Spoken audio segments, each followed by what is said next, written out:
Whelan Presley Funeral Home and Crematory have been serving Quad City families and veterans since 1889. Whelan Presley Funeral Homes are located in Rock Island, Milan, and Reynolds, and are proud supporters of WQPT.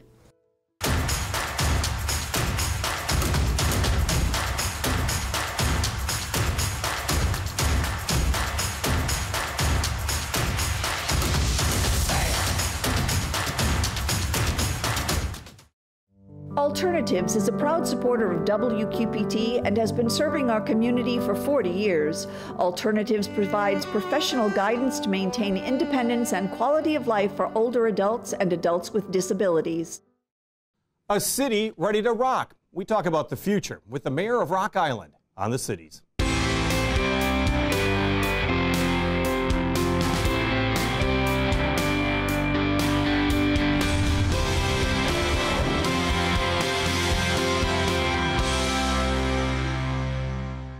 Rock Island is trying to make this decade one of big changes. The downtown is facing another renaissance with a new federal courthouse and a downtown district revitalization plan.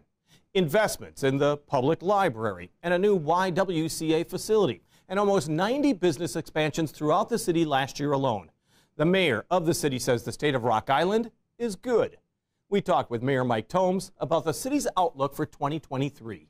So this town rocks. I mean, tell me how that's more than just a slogan for Rock Island. You know, the enthusiasm that a lot of employees and citizens have in Rock Island is just outstanding.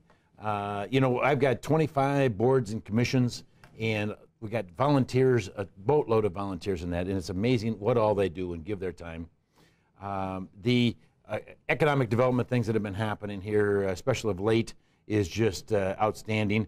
And so it just, when you're talking to people and the energy, it's outstanding. So it just rocks. You do have some major developments, and particularly in the downtown area, which was where, you know, you were getting a little worried there. I shouldn't put words in your mouth, but I mean, the district was kind of aging and people were, you know, not necessarily moving in. There's a new vibrancy that you've seen since you first became mayor.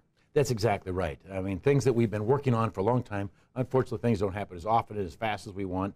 But yes, they're coming together. We've got $7 million to invest in revitalization of the downtown that we're going to begin late this fall with, and then the new construction that we've got going on, the $26.5 million of ARPA money, that the way that's going to be stimulating a lot of different areas of the city.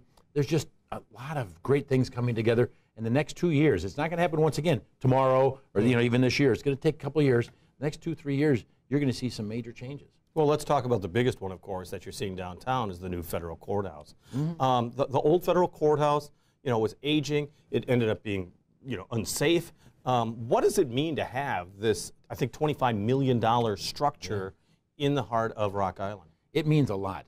I'll tell you the number one reason is, or two reasons, is that it's going to bring a lot of high-paying jobs downtown Rock Island. To be able to utilize a lot of the other businesses that are there, restaurants, stores, etc. But the other is that it's a private development project, leasing to the federal government, so it puts it on the property tax rolls. I was going to say, because that is so huge, because being the county seat, all of these county buildings, you're not getting taxpayer money for. That is correct. And so now we will be getting property taxes for that, along with the jobs. Along with obviously seeing a new building in part of the landscape of downtown. So there's a lot of good positive things to it that makes it an outstanding project. It also kind of underlines that Rock Island's the county seat. Yeah, it does. I mean, how important is that? Because you have the prestige level that goes along with that. You do. And another thing is it brings other attorneys' offices there. I mean, once again, people that need to use the county courthouse, county and the federal, courthouse. And so it makes it a hub for the attorneys, and so that draws more businesses and people to our area. But we are the county seat, and it's the hub of the Illinois Quad Cities. You have, as you just mentioned, the other courthouse as well, the old abandoned county courthouse, which now has laid bare for over 2 years. You're still awaiting demolition. Are you assured that it's going to happen this year? You know, pretty much so. Now, once again, I got to clarify that the city has no control over it whatsoever. It's a county building, county property. But it's a city eyesore right now. It is a city eyesore, and we've been talking with the county about that. But I've been assured that it will be demoed. I hate to give a date because people hold you to that. But I'm told that it's gone through the processes. They're working on the final stage of getting the from SHPO, the historical permit to be able to take it down, and then they'll be coming to the city for a demo permit. But I've been assured that it's just a matter of a few last details. It is the front porch of Rock Island coming off of Centennial Bridge. It is. So it's got to have been a little painful for you just to see this over and over again. Let's picture this building now gone, and you have a park area, and perhaps, as the county keeps saying, perhaps an area for future expansion of the county building if there is future expansion that's needed. That was one of their arguments, is that they wanted to keep the property just in case. Yes. What do you hope that area becomes? Are you expecting it to be a park? Are you expecting it to be a gathering place more so? I can help you. My hopes is it's a gathering place, a park, for a long time in the future. And or if they do a building, my concern would be, and hopes would be, that they do the aesthetically right type of building and what is housed in there. Because once again, it's a welcoming part to our city, and we want to make sure that that says the right message that we want to get across. So I think the biggest one would be a park and green space for the county and for the city. But you know, they have the county health department that they'd like to get down on that campus. They have the youth detention center they'd like to get down on that campus. They may have some other facilities that I haven't thought about. But that's what their hope is, to get a campus concept they feel is going to be a lot more efficient. And so it's yet to be determined what that will be, but I'm hoping a park. Let's talk about blocks from there, and now that you have a special service area, 1.15% property tax downtown, that helps 200 different business owners in the downtown area.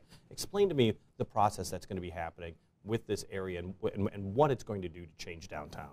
You know, what the process is, we just finished, I'll call it phase one, actually getting it legally established. Phase two now is to develop a board. And the city council, along with myself, nominate some people for this board. City council will approve those. And then that board will then start setting their bylaws and rules and regulations that they're going to live by and how they're going to process things. And then when there's board change in boards from there, board members from there, they will make those decisions. The city will be out of that part of it. But that'll be phase two. Phase three will be then implementing. They'll start getting the revenue from this tax and implementing the plan. The plan is streetscaping. The plan is some ambassadors wandering around downtown, cleaning of the areas down there. A lot of different aspects that we've actually seen, and this is nothing new. You've seen it in Davenport for many years. You've seen it in Moline and East Moline, and now Bettendorf has got it also. So those same type of functions will happen downtown Rock Island. People are going to say, okay, we've heard about streetscaping since the 70s. Yes. I mean, whenever I hear about streetscaping, I think trees and fewer parking spots, because that was what was going on when they were, all the renovations in the 80s and 90s. How do you hope this will be different? This will be different. Number one, let's go backwards, and we've had to take out a lot of trees because they're ash and the ash borer disease. And so that's the reason. It's not that we're not green. It's not that we want to make it look ugly or anything else. It's we're trying to be safe and save this from spreading to other trees and problems. So that's the reason we're taking them out. Now is the time to start putting them back in and making things look better. But whether it be benches and whether it be garbage cans that are set around, whether it be sidewalks, the design of the sidewalks, what are you going to make those look like? You know, we have 3 or 4 different styles of sidewalks, whether it be exposed aggregate, regular concrete, brick, etc. And we need to standardize things and make it look consistent and look like there's a good plan to things. And so that will happen. There's even underground infrastructure projects that are going to happen also. But we also want to use it for facades and helping people put new canopies up, paint the front of their buildings. So that will be also some of the things that can be worked on. So streetscaping is kind of a broad statement. Cafe lights strung across the street, more pedestrian type of lights for make it look more friendly. Christmas time decorations at Christmas time, flags flying on a regular basis for different events. So those are the type of we call streetscaping. It's pretty broad, and it makes a difference. It does make a difference. It does make a difference. It looks more vibrant. People are active and involved and want to be there. How important is it that Quad Cities Chamber has got people that work with you in each of the downtowns. Now, I can name them all, but I mean, all the downtowns. Yep. The Rock Island one was pretty late to be established. It was. Explain to me what you're hoping to see from that.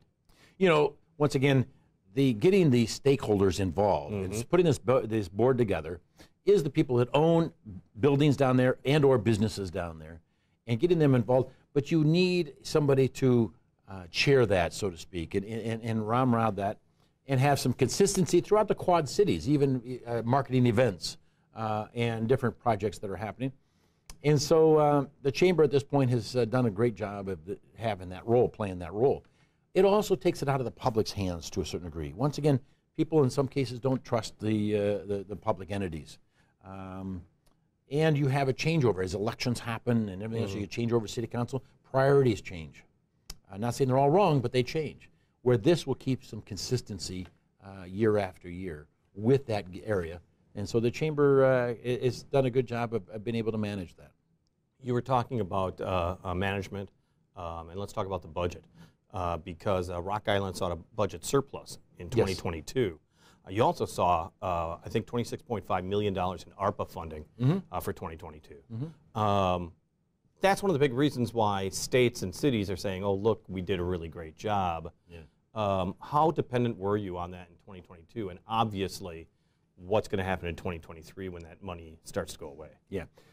The surplus had nothing to do with ARPA. That was, fortunately, more tax revenues that were brought in than were planned. So it was above and beyond. We built a budget, and it's called a balanced budget because everything's paid for. Then you have what we call reserves or surplus, reserves, and that's 90 days worth of cash on hand. And then a surplus is anything above and beyond that. And that's what we were able to experience in 2021.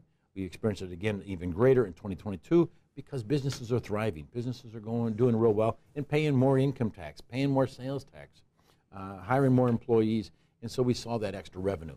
We do anticipate that to happen in 2023 also, maybe not quite as large. That could eventually phase down, but the ARPA is totally separate. We have not... Before you get to the ARPA then, so you have these surpluses, what's going to happen with that money? Is it a reinvestment thing, or is it being used obviously maybe for a rainy day fund? How are you using the surplus? It's a combination of things so far. Part of it's paying down debt, more debt. Part of it is investing in capital that we were not able to do. We've had to delay. When we were in the COVID years, things were very tight, and we had to buy new trucks for public works, for example, got delayed, or fire trucks, and different capital investments. So we're now starting to be able to backtrack and backfill those type of expenses with that money. Then let's talk about the ARPA money as well, which has been critical for so many different parts of community activities throughout the United States. And with that, we're putting it in a lot of different areas. And we probably are farther behind in implementing this than the other cities around us. But part of that's been intentional. Part of it's setting the plan up and trying to take a look at cities around us and say, did they make mistakes?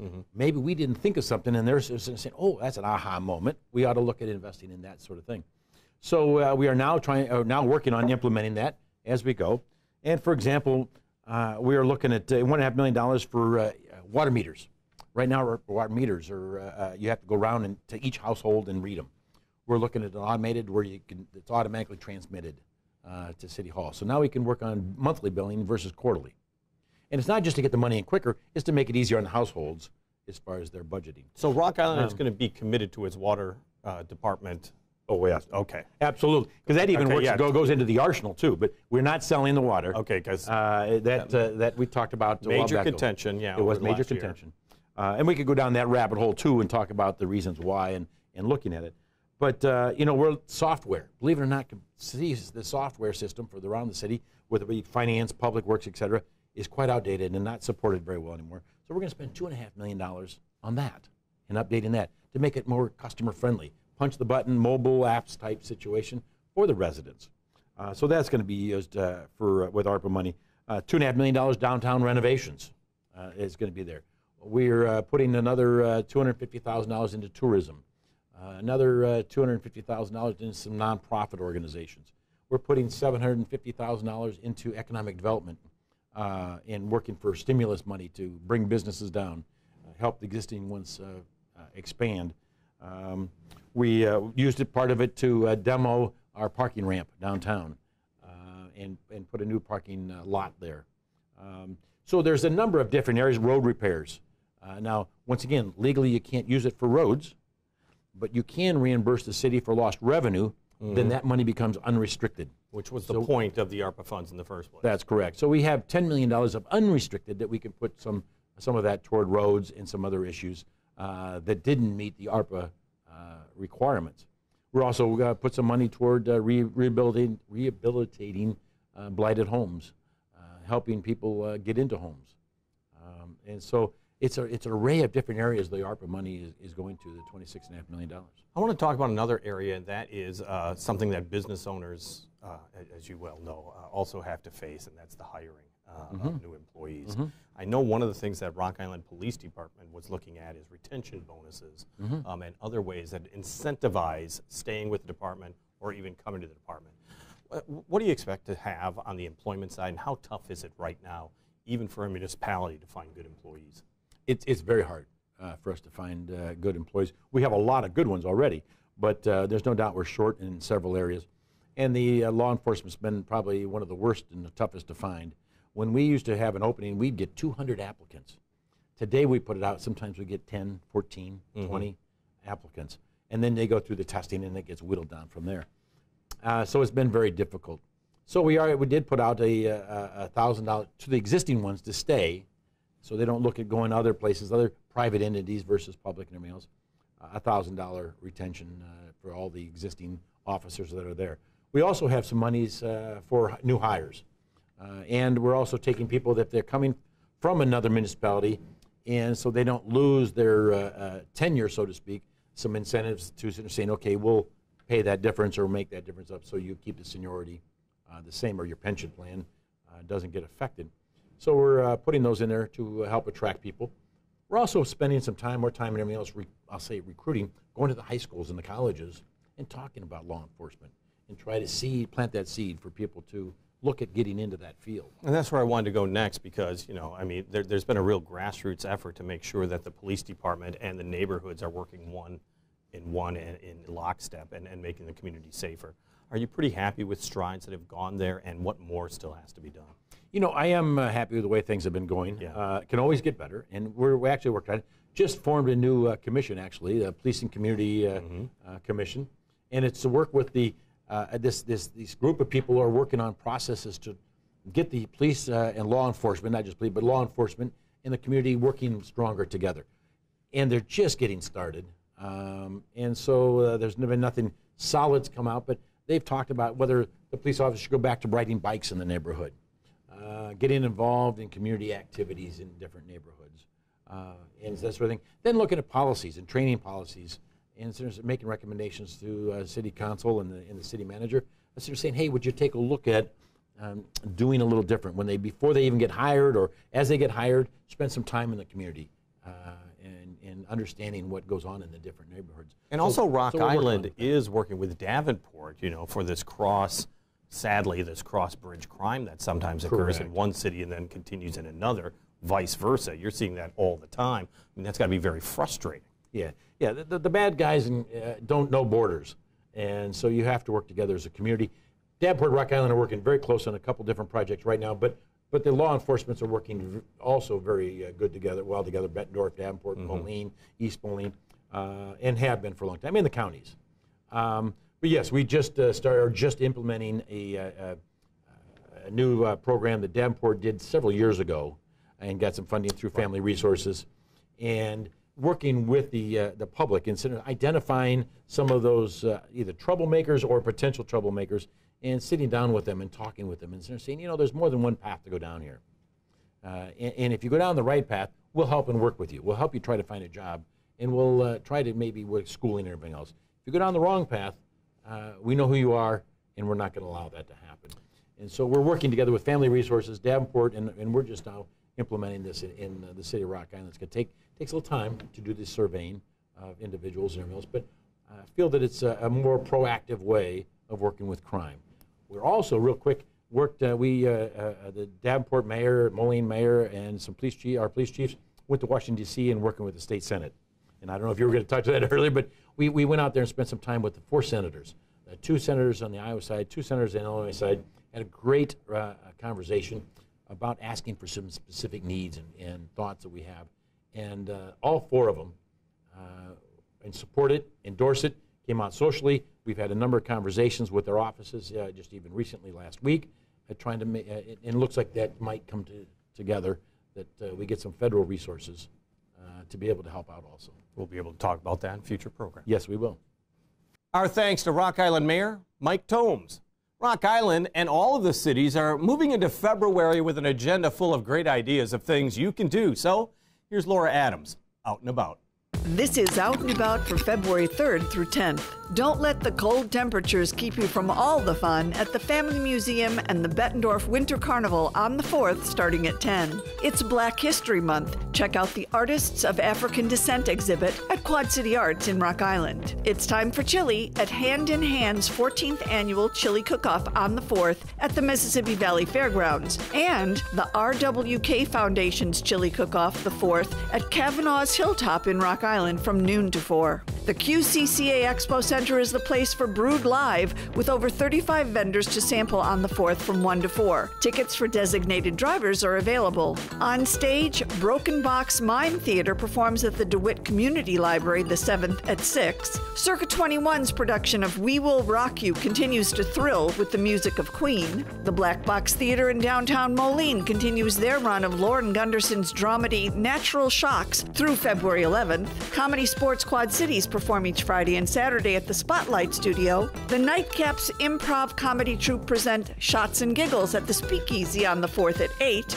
Tomfoolery on Tremont features Zach Peterson at the Renwick Mansion the 5th at 7. And Knock Knock Who's There Comedy presents a comedy fundraiser for Terry Showens, the 10th at the Buffalo Community Center in Buffalo, Iowa. For more information, visit WQPT.org. Thank you, Laura. Jenny Lynn Stacy says she provides an eclectic and comforting array of melodies strung together with love. Well, here's some of that love right now. It's Jenny Lynn Stacy with Nothing to Lose.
Drive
Jenny Lynn Stacy with Nothing to Lose performed at the Black Box Theater in downtown Moline. On the air, on the radio, on the web, on your mobile device, and streaming on your computer, thanks for taking some time to join us as we talk about the issues on the cities.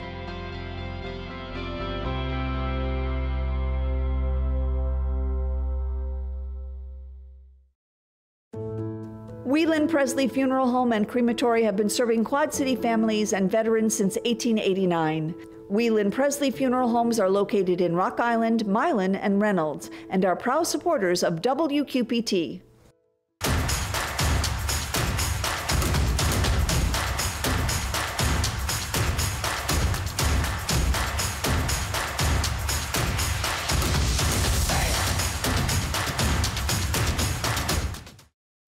Alternatives is a proud supporter of WQPT and has been serving our community for 40 years. Alternatives provides professional guidance to maintain independence and quality of life for older adults and adults with disabilities.